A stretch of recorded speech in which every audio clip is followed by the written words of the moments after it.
ഇത്തരം മക്ബറുകളിലൊക്കെ സിയാറത്തിനൊക്കെ പോകുന്നവരൊക്കെ ഉണ്ടാവും.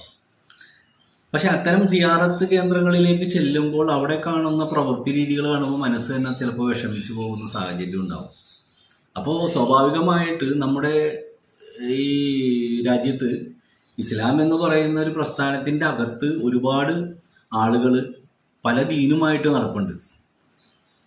അപ്പോൾ പല ആളുകളും പലതരത്തിലാണ് സംസാരിക്കുന്നത്. ശരിയായ മുസ്ലിം ഏതാണെന്ന് ചോദിച്ചു കഴിഞ്ഞാൽ മൊത്തം കുഴപ്പമാണ്. അത് സുന്നിയാണോ, AP സുന്നിയാണോ, EK സുന്നിയാണോ, അതോ വഹാബികളാണോ, അതോ ഷിയാക്കളാണോ, അതോ മുജാഹിദാണോ, തബ്ലീഗാണോ, ജമാഅത്ത് ഇസ്ലാമിയാണോ, ഇങ്ങനെയൊക്കെ ഇനിയും പറയാൻ ഒരുപാട് ആളുകൾ ഈ കൂട്ടത്തിലുണ്ട്. ഇതിൻ്റെ ഇടയിൽ 4 മദ്ഹബ് ഉണ്ട്. ഷാഫി, ഹനഫി, ഹംബലി, മാലിക് എന്ന് പറയുന്ന മദ്ഹബുകൾ വേറെയുണ്ട്. അപ്പോൾ ഇങ്ങനെയൊക്കെ ഒരുപാട് വിഷയങ്ങൾ ചേർന്ന് അണിഞ്ഞൊരുങ്ങി കിടക്കുന്ന ഒരു സംഭവമാണ് എന്ത്